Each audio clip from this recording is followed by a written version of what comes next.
2024년 11월 서울 한강변 절벽.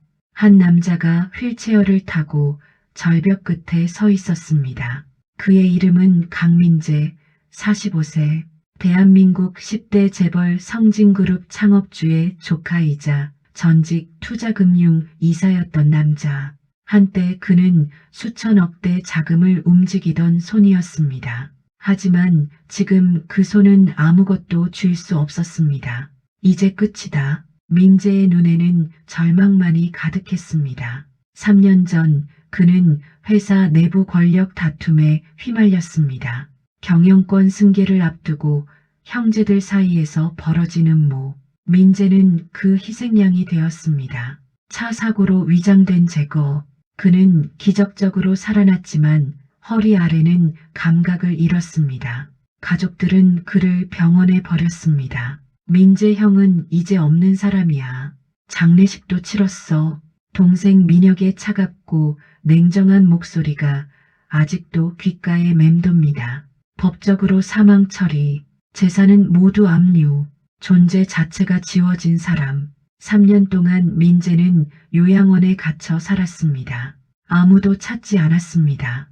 아무도 기억하지 않았습니다. 그리고 오늘 그는 결심했습니다. 더는 이렇게 살 수 없어. 탈출하듯 요양원을 나온 민재는 휠체어를 밀고 절벽 끝까지 왔습니다. 바람이 차갑게 불어왔습니다. 눈을 감았습니다. 그때였습니다. 여기서 이러시면 어르신이 더 아파요. 뒤에서 들려온 나직하지만 단호한 목소리. 민재는 고개를 돌렸습니다. 60대 중반쯤 되어 보이는 여자가 서 있었습니다. 낡은 파카, 고무신, 손에는 비닐봉지. 누구십니까? 사람이 사람을 그냥 지나칠 순 없잖아요. 여자는 미소를 지으며 민재의 휠체어 손잡이를 붙잡았습니다. 잠깐만요. 제발 놓아주십시오. 안 돼요. 어르신, 여기서 이러시면 안 됩니다. 그녀의 눈에는 눈물이 맺혀 있었습니다. 처음 보는 사람인데 왜 우는 걸까요? 제발 저 좀 그냥 가게 해주십시오. 안 됩니다. 제가 모른 척하면 평생 후회할 것 같아요. 여자는 단호했습니다. 민재는 힘이 빠졌습니다. 그렇게 두 사람은 절벽 끝에서 한참을 서 있었습니다. 왜 그러십니까? 나 같은 사람을. 저도 한때 죽고 싶었거든요. 여자의 말에 민재는 고개를 들었습니다. 그때 누군가 저를 붙잡아줬어요. 그래서 살았습니다. 여자는 천천히 말했습니다. 그러니 어르신도 오늘은 살아주세요. 민재의 눈에서 눈물이 흘렀습니다. 3년 만에 처음으로 흘리는 눈물이었습니다. 그날 밤 민재는 여자의 손에 이끌려 작은 시골집으로 향했습니다. 그 여자의 이름은 박순자, 63세. 한때 대학병원 간병인이었지만 지금은 시골에서 혼자 사는 여자였습니다. 하지만 이 만남 이후 밝혀질 진실은 모두를 무너뜨리게 됩니다. 민재는 순자의 집 마루에 누워 천장을 바라보았습니다. 오래된 시골집, 삐걱거리는 나무 마루, 어디선가 들려오는 빗소리. 이게 사람 사는 곳인가? 민재는 혼잣말을 중얼거렸습니다. 3년 동안 요양원의 차가운 철제 침대에서만 살았던 그에게 이 낡은 집은 낯설었습니다. 하지만 이상하게도 마음이 편했습니다. 어르신, 일어나실 수 있으세요? 순자가 방문을 열고 들어왔습니다. 손에는 따뜻한 물 한 대야와 수건. 제가 뭘? 씻으셔야죠. 요양원에서 나오셨다며? 한참 안 씻으신 것 같은데요. 민재는 당황했습니다. 한때 수백 명의 직원을 거느렸던 남자, 수천억을 움직이던 손, 그런 그가 지금은 타인의 손길을 받아야 하는 처지. 괜찮습니다. 제가 알아서. 어르신, 혼자 하시기 힘드시잖아요. 제가 간병인이었어요. 부끄러워하지 마세요. 순자는 자연스럽게 민재의 팔을 걷어 올렸습니다. 따뜻한 물이 피부에 닿았습니다. 고맙습니다. 민재는 작게 말했습니다. 3년 만에 처음으로 한 감사 인사였습니다. 다음 날 아침 민재는 된장찌개 냄새에 눈을 떴습니다. 어르신, 주무셨어요? 순자는 부엌에서 밥상을 들고 들어왔습니다. 이게 뭡니까? 밥이죠. 드셔야죠. 민재는 밥상을 보았습니다. 된장찌개, 김치, 계란말이, 시금치나물, 소박하지만 정성이 가득한 상, 이게 얼마만인지. 민재는 숟가락을 들었습니다. 첫 숟가락을 뜨는 순간 눈물이 났습니다. 왜 그러세요? 아니 그냥. 민재는 고개를 저었습니다. 요양원에서는 차가운 배식, 아무도 신경 쓰지 않는 음식, 하지만 이건 사람의 손길이 느껴지는 밥이었습니다. 맛있게 드세요. 많이 힘드셨죠? 순자는 미소를 지었습니다. 민재는 아무 말도 하지 못했습니다. 며칠이 지났습니다. 민재는 순자의 집에서 조금씩 일상을 되찾아갔습니다. 아침에는 마당에서 햇볕을 쬐고 저녁에는 라디오를 들으며 차를 마셨습니다. 어르신은 원래 어떤 분이셨어요? 어느 날 저녁 순자가 물었습니다. 그냥 평범한 사람이었습니다. 거짓말 마세요. 손 보면 알아요. 순자는 민재의 손을 가리켰습니다. 손톱 관리 흔적, 송금 사이에 남은 고급 시계 자국. 어르신, 부자셨죠? 민재는 놀랐습니다. 어떻게? 간병인 30년 했어요. 사람 손만 봐도 다 알아요. 순자는 웃었습니다. 그래서 뭐 어때요? 지금은 여기 계시잖아요.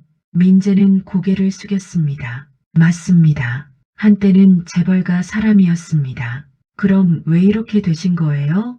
가족에게 버림받았습니다. 민재의 목소리가 떨렸습니다. 권력 싸움에서 졌고 사고를 당했고 그렇게 지워졌습니다. 순자는 아무 말도 하지 않았습니다. 그저 민재의 손을 잡아줄 뿐이었습니다. 그날 밤 민재는 잠을 이루지 못했습니다. 과거가 자꾸 떠올랐습니다. 3년 전 그날, 형, 미안해. 하지만 회사는 하나만 남아야 해. 동생 민혁의 차가운 눈빛. 차는 내가 준비했어. 산길 조심해. 그날 민재는 산길을 달렸습니다. 갑자기 브레이크가 먹히지 않았습니다. 차는 낭떠러지로 떨어졌습니다. 으아악, 깨어났을 때는 병원. 허리 아래는 감각이 없었습니다. 강민재 씨 보호자분 계십니까? 아무도 오지 않았습니다. 사망 처리 동의서에 서명해 주세요. 변호사가 서류를 내밀었습니다. 뭐라고요? 강민재 씨는 법적으로 사망 처리됩니다. 가족분들이 결정하셨습니다. 그렇게 민재는 죽은 사람이 되었습니다. 존재하지 않는 사람, 아무도 찾지 않는 사람. 어르신, 악몽 꾸셨어요? 순자가 방문을 열고 들어왔습니다. 죄송합니다. 소리 질렀나 봅니다. 괜찮아요. 물 드릴게요. 순자는 물 한 컵을 내밀었습니다. 민재는 물을 마시며 물었습니다. 왜 저를 도우십니까? 순자는 잠시 망설이다 말했습니다. 저도 한때 버려진 적이 있거든요. 버려지셨다고요? 네, 제 아들한테요. 순자의 눈에 슬픔이 스쳤습니다. 제가 아들을 키우느라 평생을 바쳤는데 그 아이는 성공하고 나서 저를 버렸어요. 요양원에 넣고 연락도 끊고 돈만 보내더라고요. 순자는 쓴웃음을 지었습니다. 그래서 제가 나왔어요. 혼자 사는 게 낫더라고요. 민재는 가슴이 먹먹해졌습니다. 죄송합니다. 왜요? 어르신 잘못 아니잖아요. 제가 똑같은 사람이었습니다. 민재는 고백했습니다. 저도 부모님을 요양원에 보냈습니다. 바쁘다는 핑계로 돈만 보냈습니다. 순자는 민재의 손을 잡았습니다. 이제라도 알았으면 됐어요. 하지만 이젠 늦었습니다. 늦지 않았어요. 어르신은 아직 살아계시잖아요. 며칠 후 민재는 마당에서 순자가 빨래하는 모습을 바라보았습니다. 이 사람은 왜 이렇게 살까? 돈도 없고 가족도 없고 외로운 삶인데 왜 웃을 수 있을까? 어르신, 뭘 그렇게 보세요? 순자가 웃으며 물었습니다. 그냥 신기해서요. 뭐가요? 이렇게 아무것도 없는데 어떻게 그렇게 웃으실 수 있으세요? 순자는 빨래를 멈추고 민재를 바라보았습니다. 어르신, 아무것도 없다는 게 뭔데요? 돈도 없고 명예도 없고 그게 다예요? 순자는 웃었습니다. 어르신, 저는 햇볕이 있고 빨랫감이 있고 오늘 먹을 밥이 있어요. 그리고 지금 옆에 어르신이 계시잖아요. 그것만으로도 행복해요. 민재는 가슴이 뜨거워졌습니다. 이 사람은 진짜구나. 진짜 사람, 진짜 마음, 돈으로 살 수 없는 것들. 그날 밤 민재는 휠체어를 타고 마당으로 나왔습니다. 별이 쏟아지는 하늘. 이렇게 별이 많았나? 민재는 중얼거렸습니다. 서울에서는 한 번도 본 적 없는 풍경이었습니다. 어르신, 추우시겠어요. 순자가 담요를 들고 나왔습니다. 괜찮습니다. 그래도요. 순자는 민재의 어깨에 담요를 덮어주었습니다. 고맙습니다. 별 보시는 거예요? 네, 이렇게 많은 줄 몰랐습니다. 서울에선 안 보이죠. 여긴 좋아요. 별이 매일 보여요. 두 사람은 한참을 말없이 하늘을 바라보았습니다. 어르신, 네, 어르신은 다시 돌아가실 거예요? 순자가 조심스럽게 물었습니다. 모르겠습니다. 가족이 그립지 않으세요?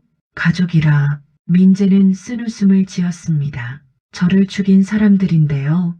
그래도 가족은 가족이잖아요. 아닙니다. 그들은 가족이 아닙니다. 민재는 단호하게 말했습니다. 그런데 그날 밤 민재가 모르는 사실이 하나 있었습니다. 순자는 우연히 민재를 만난 게 아니었습니다. 순자의 아들 박진우. 그는 성진그룹 법무팀 이사였습니다. 3년 전 민재를 법적으로 사망 처리한 사람. 그리고 순자는 그 사실을 알고 있었습니다. 미안해요. 어르신 제가. 순자는 방에 혼자 앉아 눈물을 흘렸습니다. 순자는 왜 민재를 구했을까요? 그리고 그녀가 숨기고 있는 진실은 무엇일까요? 일주일이 지났습니다. 민재는 순자의 집에서 점점 안정을 찾아가고 있었습니다. 하지만 순자는 달랐습니다. 그녀는 점점 불안해 보였습니다. 순자 씨, 괜찮으십니까? 네, 네, 괜찮아요. 순자는 억지로 미소를 지었지만 민재는 느낄 수 있었습니다. 뭔가 숨기고 있다. 그날 오후 순자는 집 밖으로 나갔습니다. 어르신, 장 좀 보고 올게요. 네, 다녀오십시오.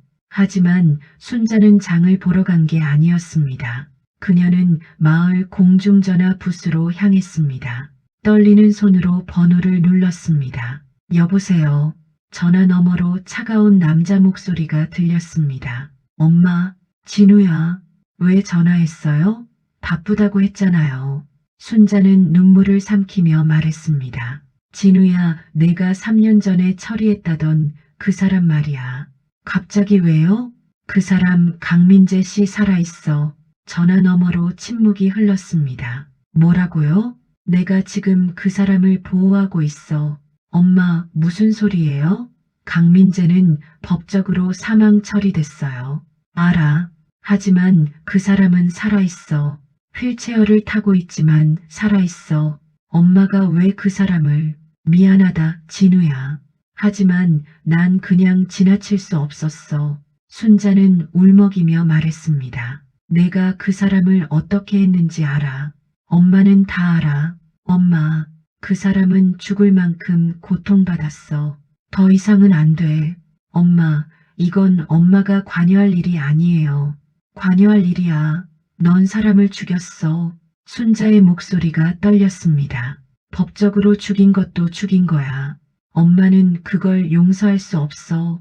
엄마, 지금 뭐 하시는 거예요? 난 그 사람을 지킬 거야. 내가 뭐라고 해도.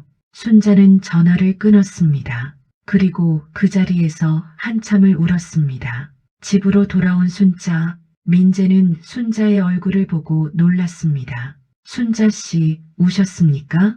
아니에요. 바람 때문에 그래요.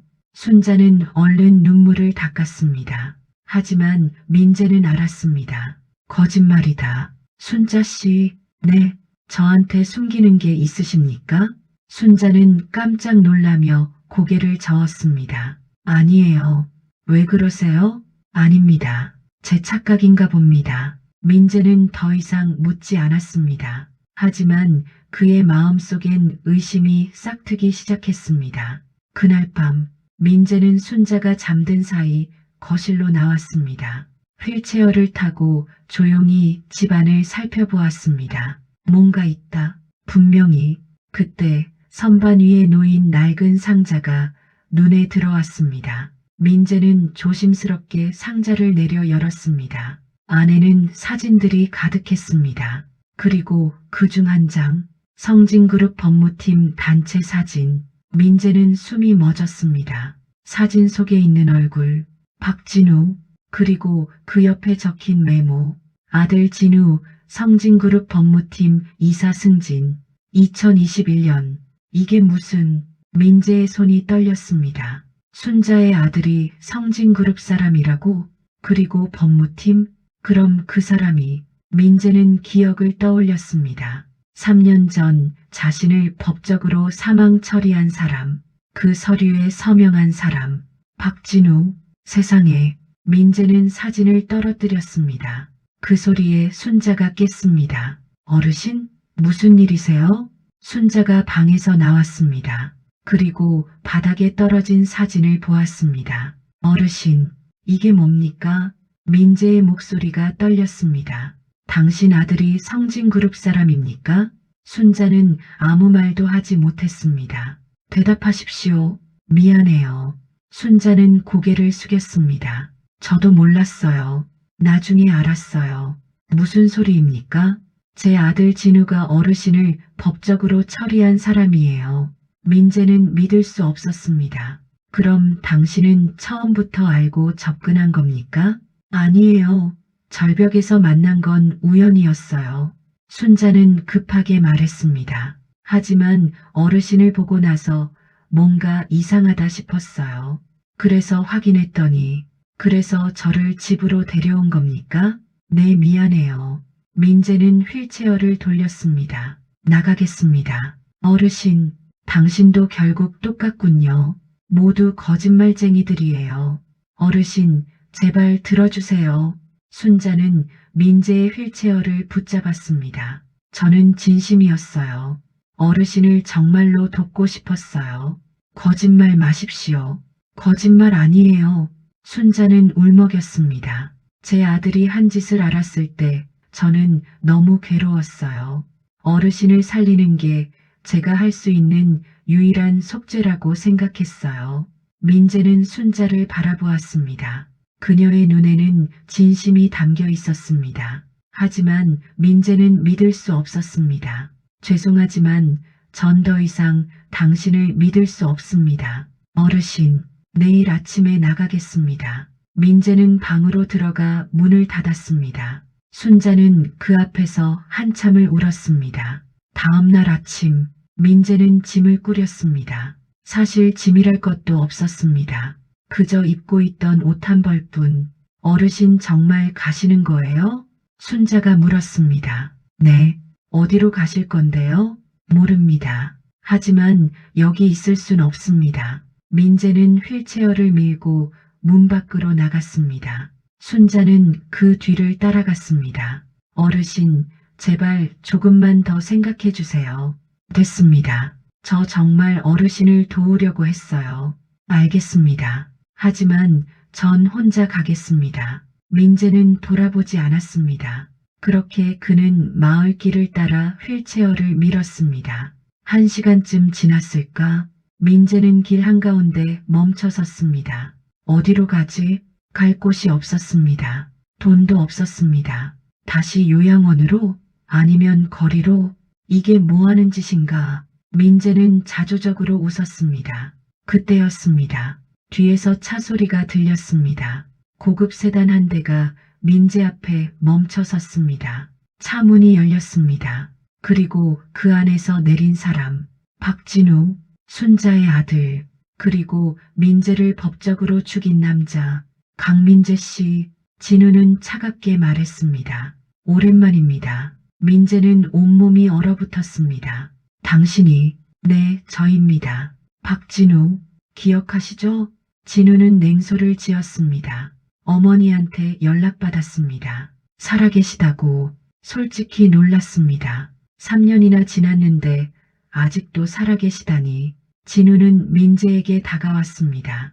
강민재 씨, 제 충고 하나 드리죠. 다시는 서울로 돌아오지 마십시오. 당신은 이미 죽은 사람입니다. 민재는 주먹을 쥐었습니다. 당신이 날 이렇게 만든 거였군. 제가 한 건 아닙니다. 명령을 따랐을 뿐이죠. 누구 명령이냐?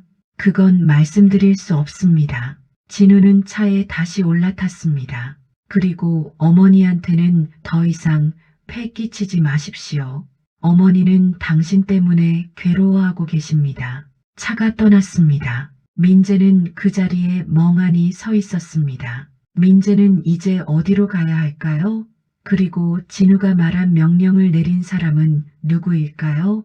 민재는 길 한가운데서 한참을 멍하니 있었습니다. 비가 내리기 시작했습니다. 어디로 가지? 갈 곳이 없었습니다. 그때 뒤에서 누군가 다가왔습니다. 어르신, 순자였습니다. 그녀는 우산을 들고 뛰어왔습니다. 어르신, 비 맞으시면 안 돼요.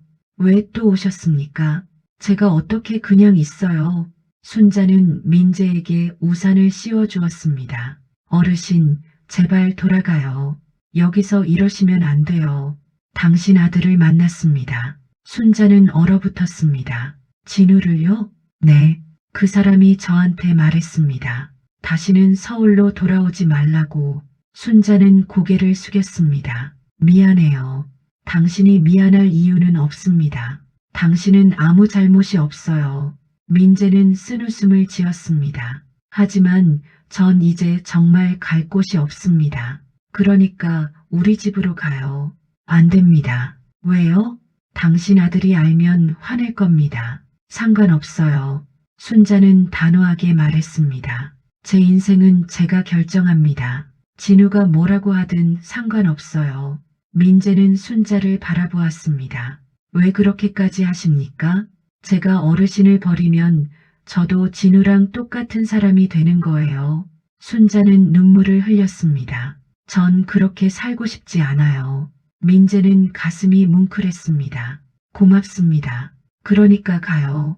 우리 집으로. 두 사람은 다시 집으로 향했습니다. 그날 밤 민재와 순자는 마주 앉아 차를 마셨습니다. 순자 씨, 네, 당신 아들 이야기 좀 들려주시겠습니까? 순자는 잠시 망설이다 입을 열었습니다. 진우는 어릴 때는 착한 아이였어요. 순자는 과거를 떠올렸습니다. 아버지가 일찍 돌아가셔서 제가 혼자 키웠어요. 식당에서 설거지하고 청소하고 그렇게 번 돈으로 진우를 대학까지 보냈죠. 진우는 열심히 공부했어요. 그리고 로스쿨에 합격했죠. 저는 너무 자랑스러웠어요.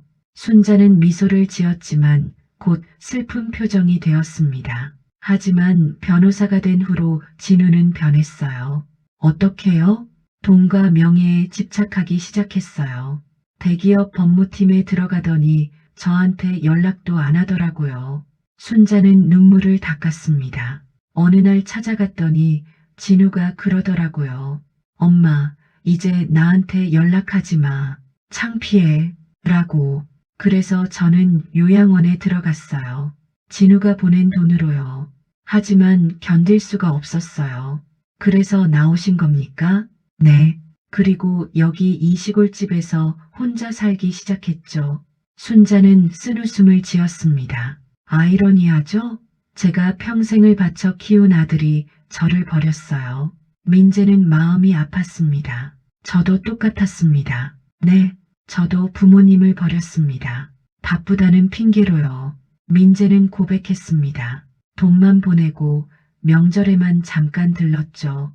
부모님은 외로워하셨을 텐데 전 신경도 안 썼습니다. 그러다 부모님이 돌아가셨어요. 저는 장례식에도 제대로 참석하지 못했습니다. 회사 일 때문에. 민재는 눈물을 흘렸습니다. 그게 제 마지막 기회였는데 저는 그것조차 놓쳤습니다. 순자는 민재의 손을 잡았습니다. 어르신, 그건 어르신 잘못이 아니에요. 아닙니다. 제 잘못입니다. 아니에요. 우리 모두 그렇게 살았어요. 그게 당연한 줄 알고 살았죠. 두 사람은 한참을 말없이 앉아 있었습니다. 다음 날 민재는 순자와 함께 마을 뒷산에 올랐습니다. 휠체어로는 갈 수 없어서 순자가 민재를 업었습니다. 순자 씨, 괜찮으십니까? 제가 무겁지 않습니까? 괜찮아요. 저 힘세요. 순자는 씩씩하게 말했습니다. 산 정상에 도착했습니다. 마을 전체가 한눈에 보였습니다. 와, 정말 아름답군요. 민재는 감탄했습니다. 그죠? 저는 이 풍경이 좋아서 여기 살아요. 두 사람은 나란히 앉아 풍경을 바라보았습니다. 어르신, 네, 어르신은 다시 돌아가고 싶으세요? 서울로? 민재는 잠시 생각했습니다. 모르겠습니다. 예전 생활이 그립지 않으세요? 그립긴 한데 동시에 두렵기도 합니다. 왜요? 다시 그 세계로 돌아가면 저는 또 똑같은 사람이 될 것 같습니다. 민재는 솔직하게 말했습니다. 돈과 권력에 집착하고 사람을 짓밟고 그렇게 살 것 같습니다. 순자는 고개를 끄덕였습니다. 그럼 안 돌아가시는 게 나을 수도 있겠네요. 하지만 여기서 평생 숨어 살 수는 없잖습니까? 왜 숨어 사는 거예요? 그냥 사는 거죠. 순자는 웃었습니다. 어르신, 인생은 생각보다 단순해요. 먹고, 자고, 사람과 이야기하고, 그게 다예요. 명예나 돈이 중요한 게 아니에요. 중요한 건 마음이에요. 민재는 순자를 바라보았습니다. 이 사람은 정말 대단하다. 아무것도 가진 게 없는데 누구보다 풍요로운 사람. 그날 저녁, 민재는 혼자 마당에 앉아 있었습니다. 그때 대문이 열렸습니다. 박진우가 다시 찾아왔습니다. 강민재 씨, 진우는 차갑게 말했습니다. 아직도 여기 계시는군요. 민재는 진우를 바라보았습니다. 뭐하러 왔습니까? 경고하러 왔습니다. 진우는 봉투 하나를 꺼냈습니다. 이걸 보십시오. 봉투 안에는 사진들이 들어 있었습니다. 민재의 사고 현장 사진, 그리고 차 브레이크가 조작된 흔적. 이게 뭡니까? 증거입니다. 당신이 당한 사고는 단순 사고가 아니었습니다. 민재는 숨이 멎었습니다. 누가 그런 짓을... 강민혁? 당신 동생입니다. 진우는 차갑게 말했습니다. 민혁 씨가 당신을 제거하기 위해 사고를 계획했습니다. 그리고 저는 그 뒤처리를 했죠. 세상에. 하지만 이 증거는 절대 세상에 나올 수 없습니다. 왜죠? 제가 함께 처벌받기 때문입니다. 진우는 쓴웃음을 지었습니다. 저도 공범입니다. 그래서 이 비밀은 평생 묻혀야 합니다. 민재는 분노했습니다. 당신은 그걸 알고도 묵인했단 말입니까? 저는 명령을 따랐을 뿐입니다. 변명 마십시오. 변명이 아닙니다. 현실입니다. 진우는 사진들을 다시 봉투에 넣었습니다. 강민재 씨, 당신은 이미 죽은 사람입니다. 다시 살아나지 마십시오. 그리고 제 어머니한테서 떠나십시오. 어머니는 당신 때문에 고통받고 계십니다. 진우는 돌아서려 했습니다. 그때 순자가 나타났습니다. 진우야, 어머니, 내가 정말 그런 짓을 한 거니? 순자는 눈물을 흘리며 물었습니다. 사람을 죽이는 걸 도운 거니? 진우는 아무 말도 하지 못했습니다. 대답해, 진우야. 죄송합니다, 어머니. 진우는 고개를 숙였습니다. 하지만 저는 선택의 여지가 없었습니다. 선택의 여지가 없었다고? 순자는 분노했습니다. 너는 변호사잖아. 정의를 지켜야 할 사람이잖아. 세상은 그렇게 단순하지 않습니다. 단순해. 옳고 그름은 명확해. 순자는 울부짖었습니다. 나는 널 그렇게 키우지 않았어. 진우야. 다시는 이 집에 오지 마. 진우는 어머니를 바라보았습니다. 어머니, 가라고. 진우는 돌아섰습니다. 차를 타고 떠나는 진우의 뒷모습을 바라보며 순자는 주저앉아 울었습니다. 민재는 순자를 안았습니다. 순자 씨, 어르신 제가 잘못 키웠나 봐요. 아닙니다. 당신 잘못이 아닙니다. 그럼 누구 잘못이에요? 두 사람은 한참을 그렇게 있었습니다. 민재는 이제 동생 민혁과 맞서야 할까요?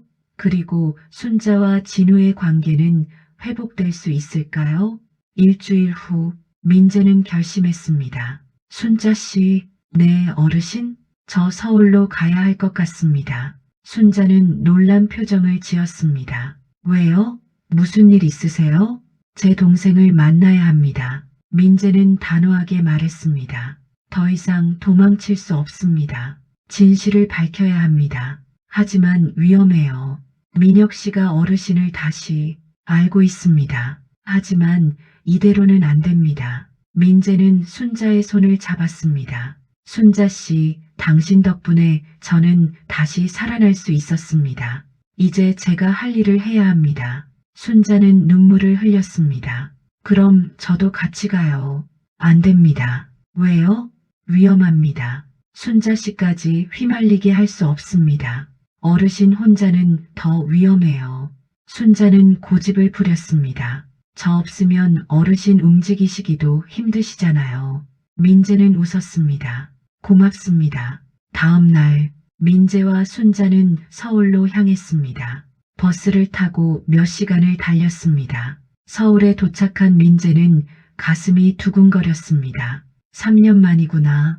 도시는 변한 게 없었습니다. 하지만 민재는 완전히 달라져 있었습니다. 어르신, 어디로 가실 거예요? 성진그룹 본사로 가겠습니다. 본사요? 네, 동생을 만나러 갑니다. 민재는 결연한 표정을 지었습니다. 성진그룹 본사 앞, 민재는 휠체어를 타고 건물을 올려다보았습니다. 여기가 내가 모든 걸 잃은 곳. 어르신, 정말 들어가실 거예요?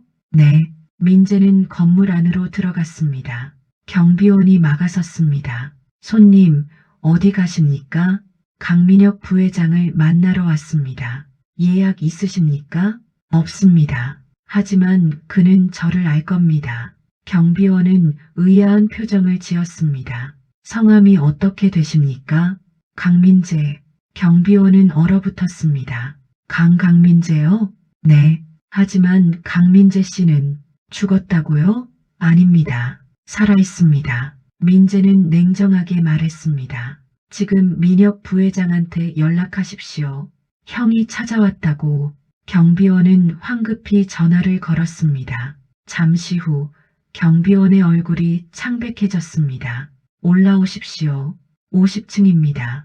엘리베이터를 타고 50층으로 올라갔습니다. 문이 열렸습니다. 그리고 그곳에 서 있는 사람, 강민혁, 민재의 동생, 그리고 그를 죽이려 한 사람.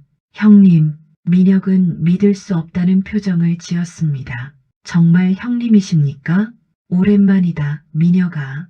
민재는 차갑게 말했습니다. 놀랐니? 내가 아직 살아있어서. 민혁은 침착함을 되찾으려 애썼습니다. 형님, 어떻게 이럴 수가. 우리는 형님이 돌아가신 줄. 거짓말 마라. 민재는 민혁을 똑바로 바라보았습니다. 넌 날 죽이려 했어. 차 브레이크를 조작했지. 민혁은 얼어붙었습니다. 뭐라고요?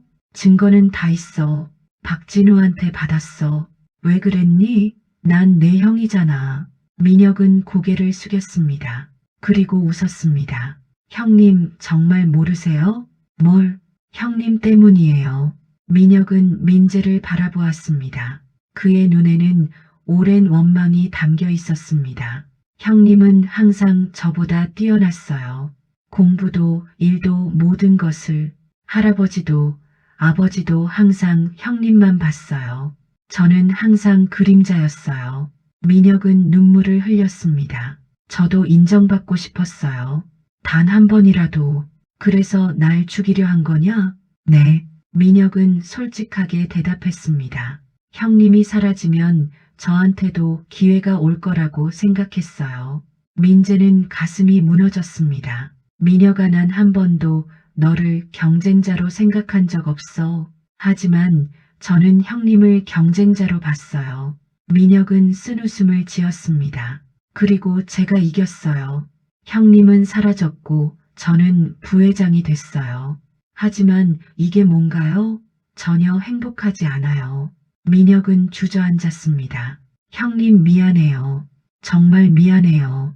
민재는 동생을 내려다보았습니다. 이 사람도 불쌍한 사람이구나. 권력에 미쳐 형제를 죽인 사람. 하지만 그 끝에는 아무것도 없었습니다. 민혁아, 네, 난 너를 용서할 수 없어. 민혁은 고개를 들었습니다. 하지만 법이 너를 심판할 거야. 민재는 녹음기를 꺼냈습니다. 방금 대화 다 녹음했어. 이건 경찰에 제출할 거야. 민혁은 절망했습니다. 형님, 넌 내가 한 일에 대한 대가를 치러야 해. 민재는 휠체어를 돌렸습니다. 안녕, 민혁아. 엘리베이터를 타고 내려오는 민재. 순자가 물었습니다. 어르신, 괜찮으세요? 네. 민재는 눈물을 흘렸습니다. 이제 끝났습니다. 정말요? 네. 이제 전 자유입니다. 민재는 웃었습니다. 건물 밖으로 나왔습니다. 햇빛이 따뜻했습니다. 순자 씨, 네, 저 한 가지 부탁이 있습니다. 뭔데요? 다시 당신 집으로 가도 될까요? 순자는 미소를 지었습니다. 당연하죠. 그날 밤, 민혁은 체포되었습니다. 살인 미수, 문서 위조, 배임 등 여러 혐의로 성진그룹은 큰 혼란에 빠졌습니다. 하지만 민재는 그 모든 것에서 벗어나 있었습니다. 이제 민재의 인생은 어떻게 될까요? 그리고 순자와의 관계는 6개월 후 민재는 순자의 집에서 새로운 삶을 시작했습니다. 재활 치료를 받으며 조금씩 걷는 연습을 했습니다. 어르신, 천천히 해요. 순자가 민재를 부축했습니다. 괜찮습니다. 할 수 있어요. 민재는 한 걸음씩 걸었습니다. 비록 휠체어의 도움을 받지만 이전보다 훨씬 나아졌습니다. 대단하세요. 당신 덕분입니다. 민재는 미소를 지었습니다. 어느 날 민재는 순자에게 물었습니다. 순자 씨, 진우 씨와는 연락하십니까? 순자는 잠시 침묵했습니다. 가끔 전화가 와요. 만나지는 않으십니까? 아직은 아니에요. 순자는 쓸쓸하게 웃었습니다. 아직 진우를 용서할 준비가 안 됐어요. 그러시군요. 하지만 언젠가는 만나야겠죠. 그래도 제 아들이니까. 순자는 하늘을 바라보았습니다. 그날 저녁, 민재는 마당에 앉아 편지를 쓰고 있었습니다. 뭐 쓰세요? 순자가 물었습니다. 유서입니다. 유서요? 네. 예전에 쓴 유서를 다시 쓰고 있습니다. 민재는 웃었습니다. 예전 유서에는 아무것도 남기지 않는다고 썼었어요. 하지만 지금은 달라요. 뭐라고 쓰시는데요? 제 모든 재산을 순자 씨한테 남긴다고요. 순자는 놀랐습니다. 안 돼요. 저는 그런 거 필요 없어요. 아닙니다. 당신은 제 생명의 은인입니다. 민재는 진지하게 말했습니다. 당신이 아니었으면 전 이미 죽었을 겁니다. 그리고 솔직히 말하면 민재는 순자의 손을 잡았습니다. 당신은 제게 가족 같은 사람입니다. 순자는 눈물을 흘렸습니다. 어르신, 고맙습니다. 순자 씨, 당신 덕분에 다시 살 수 있었습니다. 두 사람은 한참을 그렇게 손을 잡고 있었습니다. 그로부터 몇 달 후, 민재는 완전히 회복했습니다. 지팡이를 짚고 걸을 수 있게 되었습니다. 순자 씨, 민재는 집으로 뛰어들어왔습니다. 어르신, 왜 그래요? 제가 걸을 수 있어요. 지팡이만으로. 민재는 기뻐하며 순자를 안았습니다. 정말요? 대단해요. 두 사람은 웃고 울었습니다. 어느 날 대문에 노크 소리가 들렸습니다. 순자가 문을 열었습니다. 그곳에는 박진우가 서 있었습니다. 어머니, 진우야. 순자는 눈물을 흘렸습니다. 왜 왔니? 사과하러 왔어요. 진우는 고개를 숙였습니다. 제가 정말 잘못했어요. 강민재 씨한테도 어머니한테도 저는 변호사 일을 그만뒀어요. 그리고 검찰에 자수했습니다. 순자는 놀랐습니다. 자수를? 네. 제가 한 일에 대한 책임을 지려고요. 진우는 눈물을 흘렸습니다. 어머니, 용서해 주세요. 제가 어머니를 실망시켰어요. 순자는 아들을 안았습니다. 진우야, 잘했어. 정말 잘했어. 어머니, 너는 아직 늦지 않았어. 다시 시작할 수 있어. 민재도 밖으로 나왔습니다. 진우 씨, 강민재 씨, 진우는 민재에게 깊이 절했습니다. 정말 죄송합니다. 용서해 주십시오. 민재는 진우를 일으켜 세웠습니다. 진우 씨, 당신도 희생자였습니다. 네, 당신도 그 시스템의 희생자였어요. 저도, 당신도, 민혁도 모두 그랬습니다. 민재는 진우의 어깨를 두드렸습니다. 이제 그 굴레에서 벗어났으니 다시 시작하십시오. 진우는 울었습니다. 감사합니다. 정말 감사합니다. 그날 밤 세 사람은 함께 저녁을 먹었습니다. 진우야, 밥 더 먹어. 네, 어머니. 진우는 어린아이처럼 밥을 먹었습니다. 민재는 그 모습을 보며 미소를 지었습니다. 가족이란 게 이런 거구나. 피가 섞이지 않아도, 같은 성을 쓰지 않아도 마음으로 연결되면 그게 가족인 거구나. 1년 후 민재는 작은 사회복지관을 열었습니다. 빛나는 인생복지관. 그곳에서 민재는 자신처럼 버려진 노인들을 돕기 시작했습니다. 순자도 함께 일했습니다. 어르신, 오늘도 새로운 분이 오셨어요. 네, 제가 가보겠습니다. 민재는 휠체어를 탄 한 노인을 맞이했습니다. 어르신, 어서 오십시오. 여기는 안전한 곳입니다. 고맙습니다. 노인은 눈물을 흘렸습니다. 민재는 그 손을 잡아주었습니다. 한때 나도 이랬지. 버려지고 절망하고 죽고 싶었던 사람. 하지만 누군가의 손길로 다시 살아났습니다. 이제는 내가 그 손길이 되어야지.